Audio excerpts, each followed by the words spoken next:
पता ना का करी। हमारा तो किस्मत में के का लिखल है तकल दमत के था डाक फोन जलो कि ना। जब तक खता बिन करा के करते रही खाना बनावा तो तेल लगावा तो हई कर। अहो मम्मी आई कैसे सीढ़ियों में लेकर के बैठैले बाबू हो हैं बुझाला कि जन्मावे में दर्द न भई रहे वैसे करैलु एकदम हैं कहा तनी। देखी दीदी हमरा के बोलल मत करी जल्दी नु। अब त काहे तू हमेशा लइको कदम छौवा के फेंकले रहेलू। हमरा तो बुझाइबे ना करेला कि अपन औलाद ह कि दूसरा के ह। ना ना जन्मैले नहीं खी तबे न नहीं खे दर्द दिया। हां जन्मैले रहती तो दर्द रही। जब दर्द रहित न कनिया तो हमेशा तू मारत पीट लइको के ना रह तू। जब देखी न तरे नतिया अथी ऐसे कर देलस हक देलस तो बक देलस। अरे लइका फइका हइए बनस हगिए मुतिया सब नहीं ए ताकत जब एगो मेहरानू बाड़ी न असल लइकवा ह न कि रोवे लगावेला नहीं केतनो मार पिटला पर नजरी से दूर कर हमरा लइका काहे खातिर नजरी से दूर करी हो त काहे जन्मैले रहू जब दूर नजरी से दूर करे के रहे त कहां न तनी। हम का जानत रही कि हमरा आते घर में हमरा सब खुशियां छिन जाई का जिंदगी रहे का जिंदगी मतलब का खुशी छीनले हई तनी हमरा से बतियाइबू ना छीन ले हमर जिंदगी ना मरले बनत ना जियले बनत रुए दिन भर तेल पानी ले ले ना तारे भाई फोन करी है ना त हमरा दिया मोबाइल ना पहले भाई से हम बतियाई पहले हां काहे ना बतियाई भो हमारे बतियाई ना काहे खातिर जन्मैले काहे ला रहू जब मारही पीठी की रहे त काहे जन्मैलू ह छोड़ दे तू ऐसे ही बात बहेला रह तू। बाप रे बाप जब देखो तब हमरा के अंसा के रखले बा रात रात के जगावत दिन भर कर चलते हम अपन शरीर बर्बाद करी हम मर जाई। त काहे जन्मैले काहे ला रहू हैं कहा ना रात रात कौन ऐसा लइका ना रहे सके रात रात ना जगह सा ना जगह से तो कैसन लइका रहे लइका हम इनकरा के छोड़ के चल जेब कहीं हां ना चल जे मर जाबू त बुझात नहीं खे। हां चल जे जितना कहला में करे में अंतर बा जमीन आसमान के एक और देखाई जी दीदी और देखाई। हां तो देखो बहन एथियन भीरा बहन दी बाड़े के चल गिरा लंगड़ भीरा ये न कर से रहेला। हां उहे त हमहु कहतनी भइल हो तू अपना मन के कहा ना बाप रे बाप ऐसा तो मेहरानू के हम देखला ही ना रही है दादा कि करू अपन औलाद के फेंकी अब मारी पीटी हैं ऐसा सोना जैसा लइका गबदुल अपना ही ह इजको रोवेला ना गावेला सफारी रौला जाता नहीं छोड़ के ठीक नो है ना सफारी रौला चला चुप रहा हम आज ही घरे ना तब कह अरे हां आदमी कितना फंकत रहेलन जा ऐसे ही ये दिन सुबह बोल रहा लिया हम अपन ना घर दूरा छोड़ के तैयार के जाता नहीं फिर संजे गइल बिहाने चले आई हैं हम जानता नहीं कि तू नहीं हर जाइबू फिर तुरंत ही लगले आइबू। बेटा बेटा तर मम्मी मारतिया ना तारा के हो लाल काहे खाती हम बानी ना तारा ना पिटाए देम हो करे जा ई का जनतिया कि मतलब एगो जन्माही में दर्द होला तारे खाती हम का से का कर दे हम आ उहे फेंक दे लइकावा के। बाप रे हम सपनों में ना सोचले रही कि ऐसा करी हमरा के साथ पूरा तो दोस्त यार गांव समाज सब बोलते बा कि छुटवा का मेहरारू भाग गई छोड़ के चल गई का करे कुछ समझ में ना आता। हम कबो नहीं के सोचते कि हमरा साथ ऐसा करी लेकिन जाए तो जितना दिमाग में लेता तू करल ना हम का कर सकेला हैं लेकिन वो जाए जाऊँ वो सोचबे करी पछताइबे करी कि हम कहाँ से भाग के आयल बानी सोचबे करी अभी का अभी तो होई कि ना चलो कर ले थे कि भी रही थे इस मोड से। बबुआ जी का बाबू का करतनी जी क्या करम बैठल बानी हम का करी एकदम कुछ हमरा बुझात नहीं खे हम ना जानत रही कि ऐसे करी कहतिया तो हम का जानत रही कि करबे करी उधर चाहिए आए बतावा हो अपन बाल बच्चा के मुंह ना देखलस जब ओकरा इहे करे कहे त काहे जन्मैलस क्या कहीं हम बाबी हमरा तुम खुद नहीं के समझ में बात पूरा देखता है दोस्त यार सब। अच्छा बताई कि आज हमरा काम धाना नहीं खे तो हम लइका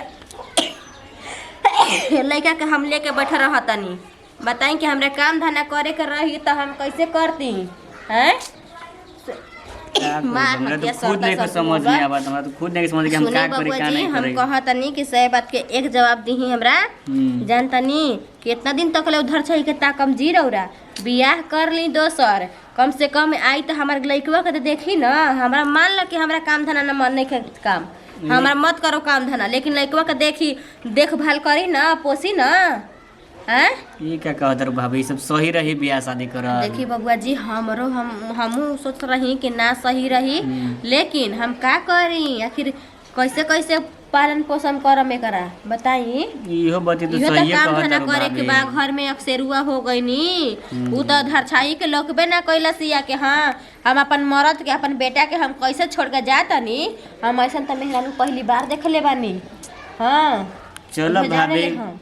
कहत रहो तुम कुछ तो यही सोच से हम समझ के सोचनी, फैसला हाँ। लेहब का करम काहे केकरो छोटो के बच्चा बा, कब तक तुम हाँ, देखबो ऐसे ही। देखी ई मत जानी कि रौर भौजी फाटा तड़ी तो हम फाटत नहीं खी। हम लड़का के जिंदगी खातिर कहतनी बबुआ जी, अभी छोट बालक बा तो ई धाना बा, अगर मान ली के बढ़ उड़ जाई तो कहन जाना कि देखा ना मतरिया छोड़ के भागल बिया।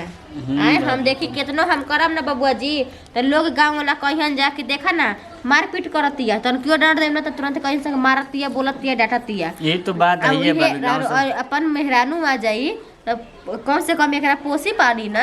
गाँव समाज कम के से तो कम- देखे वाला खाली हाँ। नजरे रहे लगे, केकरा ही कुछ देखे के मिले, केकरा ही कुछ के सुने के बतावा मिले हो रहे। सोना जैसा लड़का के मुंह ना देखलस धर छाई। ठीक बा भाभी, हम देखत तानी, हम कुछ सोच समझ के बताएम कि हाँ शादी करूं, लेकिन करम कि ना छोड़ा करम। बेटा, छोड़ा छोड़ा छोड़ दे। हाँ, जब से मैया मरल है तो हमरे भी लेंगो चेंगो लागल रहता टेक दम। ठीक बा भाभी, हम आवत हैं। अच्छा ठीक बा। नहीं बेटा वो के तनका सोचे समझे खातिर टाइम दी मिली तबे न उहे अथी करी। हाँ काहे रौरा टेंशन करतनी, पहले ई बताई ना। का टेंशन, थोड़ा को छोट बच्चा बा ओकरे टेंशन दी रात छोट लगल बच्चा के रहला। टेंशन रौरा पहले रहे, अब हमरा आवते अब सब टेंशन खत्म कर दी। ठीक नु, हमरा के जैसे ओकर माई बना के लेल बनी ना, समझ जे कि हम वैसे ही ओकर माई बन के रहम। चलो ये खातिर तो शादी कइले बानी कि चलो कम से कम हमारा त तनिको ओकर टेंशन मत करी, बुझाई ना। ऐसा कबो ना लगी कि ओकरा के हम जन्म नहीं खी देले।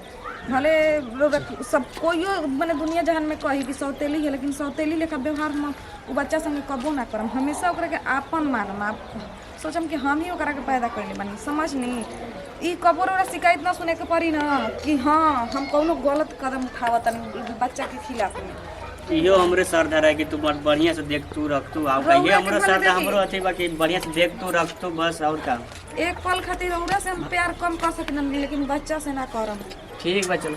भाभी, हाँ ए भाभी, हाँ कौन बाड़ू आबे न जी बनी जी। गोल डाकला भाभी के। खुश रही जा दूध नहाए पूतो पानी। अरे बाबू ये हमार लोग बा।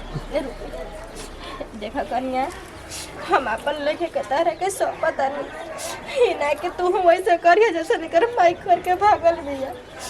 ठीक ना, एकरा बढ़िया से देखे भाड़ करिए बाची अब। अपन जानों से ज्यादा बढ़ के एकरा के हम ख्याल रखम। देखो कनिया, आजकल के तो हम सुनले बानी ना कि जुग जमाना में दूसर के शादी कैले के वजह से लड़के के दुख बहुत देवलन से काहे कि माय सबको भाई एक काहे ना ले जल होला दीदी, सबको इहे हम साबित करके देखाइन कि हर सौतेली माई एक जैसा ना होली। ठीक नु, ई बच्चा के तनिको एहसास ना होई ना कि हम एकरा के जन्म देले बानी कि ई हमार अपन बेटा ना हो, कबो एहसास ना होई। आज से ई हमार खून बा, या आज से हमार बेटा बा, बस। ठीक है कनिया, चलो चलो बताओ। हम अपन करेजा पर पत्थर रख के हम लगे के दिल्ली बनी सौंपले बनी इनका के। पता नहीं ये कैसे करियन कैसे ना करियन, हमारा तो अब केहू पर विश्वास नहीं के, पर क्या करे मजबूरी रहला। देवर जी के ना भी शादी करती तो लड़का के जिंदगी खराब एकदम हो जाई। देखा तो पहले झाड़ू लगा दे तनी, ओकरा बाद अपन बबुआ के नहवा देम, दूध पिया देम, तेल लगा देम, ओकरा बाद सुता देम, तब तारा पापा के कपड़ा उपड़ा धो देम। ना बेटा, आज बेटा हमर दूध नहीं खे पीले, के हाली के पियले बा।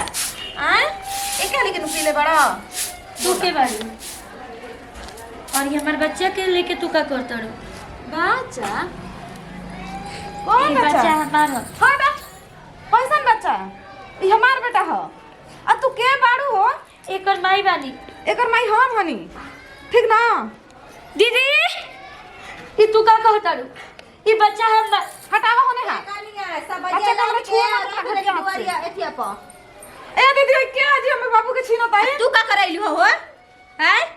कहा ना देखी जौना दीदी। दिन तू गई ना उ घर छोड़ के ओ दिन ना तू सोचलू हा, ओ दिन ई लइका के मुंह ना रहे, बेटा के ना मुंह देखलू ना भतार के मुंह देखलू हो ना पूरा घर वाला के देखलू हो।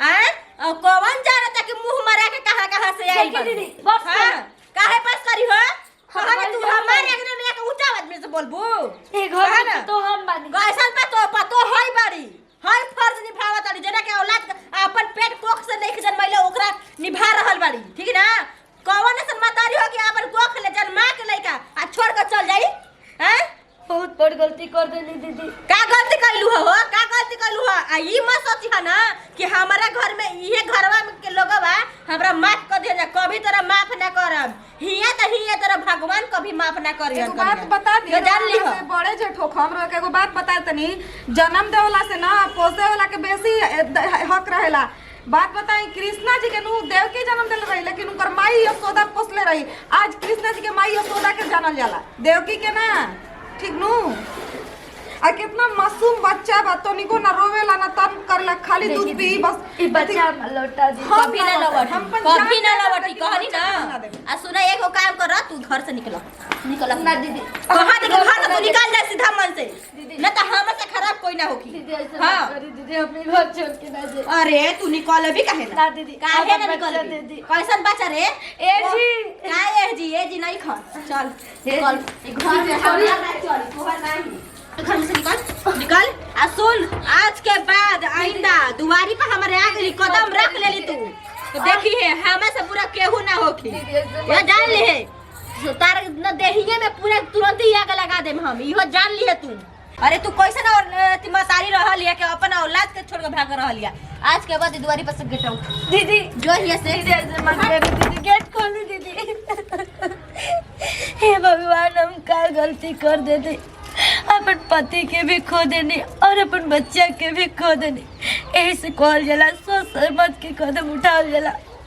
आज ना घर के भइनी ना घाट के भइनी मारे के सिवा कौनो रास्ता नहीं किया बताओ हो जब समझे के चाहत रहे कि बच्चा एकर मुंह ना देखे बाप रे बाप ई का चाहती है लंगटी जाओ नहीं तो यही जा। है कि ये लंगट पाना चली 10 जगह मुंह मरा के आई ते घर में हम स्वीकार कर ले में हैं ये कन्या तू टेंशन मत ल ठीक ना चाहे दीदी कुछ भी हो जाए हाँ, बच्चा बना देम द लइका हम ना देम कोई के अपन काम कर यू आई नहीं हम ओकरा भगा देनी है